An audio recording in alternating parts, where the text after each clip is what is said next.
Hello दोस्तों, स्वागत है आप सबका हमारे इस YouTube चैनल पर।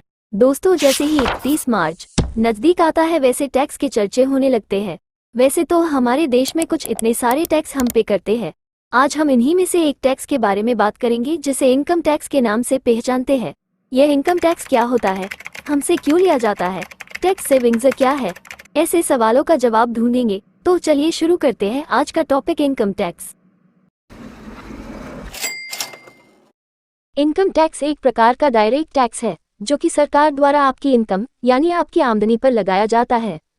अगर आपकी सैलरी से इनकम है तो सैलरी पर टैक्स, बिजनेस से इनकम है तो बिजनेस इनकम पर टैक्स, और इसी तरह अगर आपकी ब्याज से इनकम है तो इस पर टैक्स।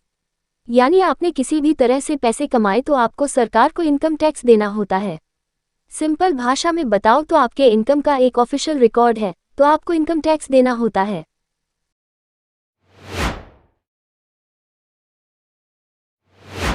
हमारे देश में इनकम सोर्सेस बहुत है और सब अलग अलग है। इस वजह से सबकी इनकम एक जैसी नहीं होती है।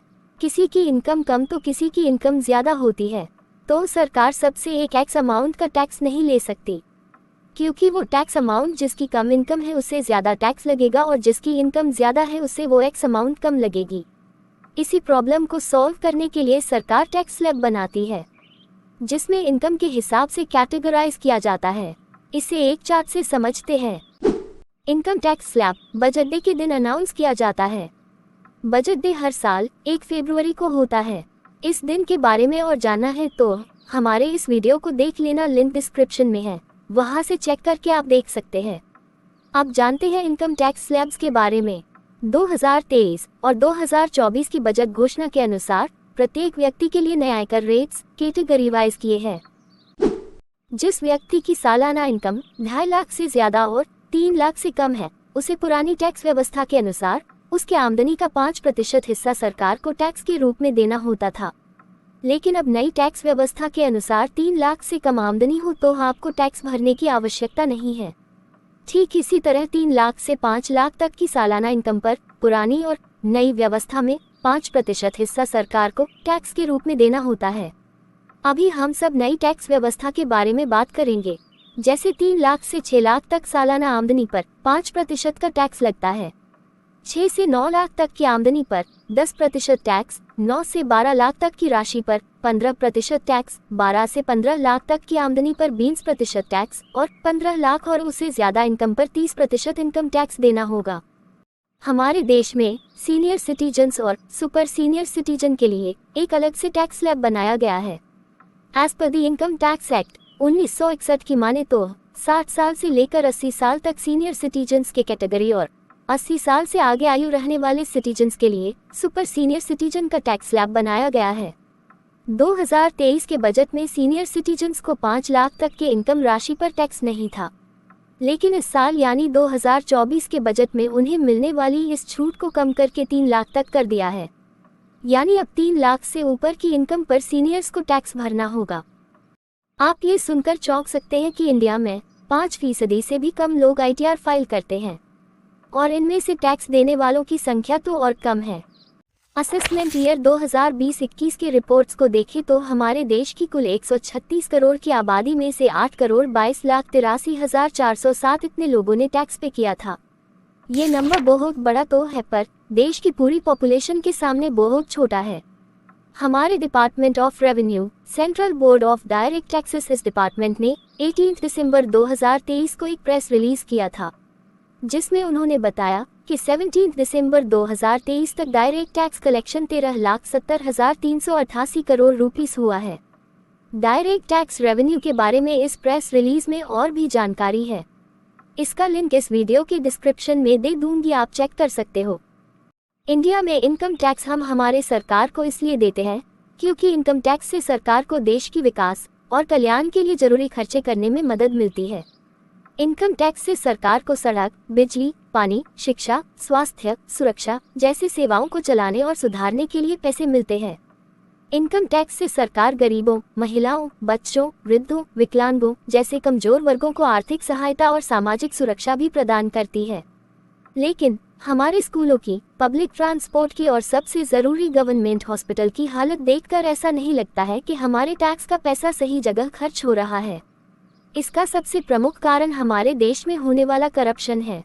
करप्शन, ये बहुत इम्पोर्टेंट और बड़ा टॉपिक है, इसके बारे में किसी और वीडियो में बात करेंगे।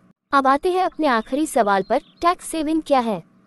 टैक्स सेविंग का मतलब होता है अपने एनुअल इनकम को कम करने की कोशिश करना, ताकि आप कम से कम कानूनी टैक्स भरें और ज़्यादा बचत कर सकें। इनकम कम करना ऐसा कोई नहीं चाहेगा, तो बेस्ट सोल्यूशन इन्वेस्टमेंट करना होता है। देखते हैं आम आदमी कैसे टैक्स सेविंग की प्लानिंग कर सकता है। इनकम टैक्स एक्ट 1961 में कई सारे सेक्शंस होते हैं जो अलग अलग टैक्स सेविंग अपॉर्चुनिटीज और प्रोविजंस को कवर करते हैं। कुछ प्रमुख सेक्शंस के बारे में बात करेंगे जो एक आम आदमी को टैक्स सेविंग करने में मदद करेंगे। सबसे पहला और प्रमुख तरीका है वित्तीय बचत के लिए टैक्स सेविंग इंस्ट्रूमेंट्स में निवेश करना, जैसे कि public provident fund PPF, national savings certificate NSC, Sukanya Samriddhi Yojana SSY और equity linked saving scheme ELSS. Section 80C में उपलब्ध डिडक्शंस का इस्तेमाल करें। इसमें आप अपने इन्वेस्टमेंट्स जैसे कि LIC premium, provident fund, national pension system NPS और ईएलएसएस में किए गए निवेश को शामिल कर सकते हैं। अगर आपके पास होम लोन है तो उसके लिए भुगतान किए गए ईएमआई का भाग आप अपने टैक्सेबल इनकम से कम कर सकते हैं। इसका लाभ आपको सेक्शन 24 में मिलता है। यदि आप किसी धार्मिक या सामाजिक संस्था को डोनेशन करते हैं तो आप उसका भुगतान करके टैक्स बचा सकते हैं। इसके लिए सेक्शन 80G का उपयोग करें। इंडिया में हम दो तरीके से टैक्स पे कर सकते हैं। एक तरीका है ऑनलाइन पेमेंट और दूसरा तरीका है ऑफलाइन पेमेंट। देखते हैं ऑनलाइन पेमेंट के बेसिक स्टेप्स क्या है। ऑनलाइन पेमेंट हम 3 टाइप से पे कर सकते हैं। पहला, इनकम टैक्स डिपार्टमेंट की ऑफिशियल वेबसाइट। आप इनकम टैक्स डिपार्टमेंट की ऑफिशियल वेबसाइट www.incometaxindia.gov.in पर जाकर अपने इनकम टैक्स को ऑनलाइन पेमेंट कर सकते हैं। इसके लिए आपको अपने पैन कार्ड से लॉगिन करना होगा और अपने इनकम टैक्स को ई फाइलिंग पोर्टल के माध्यम से पेमेंट करना होगा। दूसरा, इंटरनेट बैंकिंग। आप अपने बैंक के इंटरनेट बैंकिंग से भी इनकम टैक्स को ऑनलाइन पेमेंट कर सकते हैं। आपको बस अपने बैंक के नेट बैंकिंग पोर्टल में लॉगिन करना होगा और इनकम टैक्स का पेमेंट करने का ऑप्शन सेलेक्ट करना होगा। तीसरा, mobile wallets and UPI platforms. कुछ मोबाइल वॉलेट्स और यूपीआई प्लेटफॉर्म्स भी इनकम टैक्स पेमेंट का ऑप्शन प्रोवाइड करते हैं। आप इन प्लेटफॉर्म्स का इस्तेमाल करके भी अपने इनकम टैक्स को ऑनलाइन पेमेंट कर सकते हैं। अब देखते हैं दूसरा तरीका ऑफलाइन पेमेंट के क्या बेसिक स्टेप्स है। इसमें हम 2 टाइप से पेमेंट कर सकते हैं।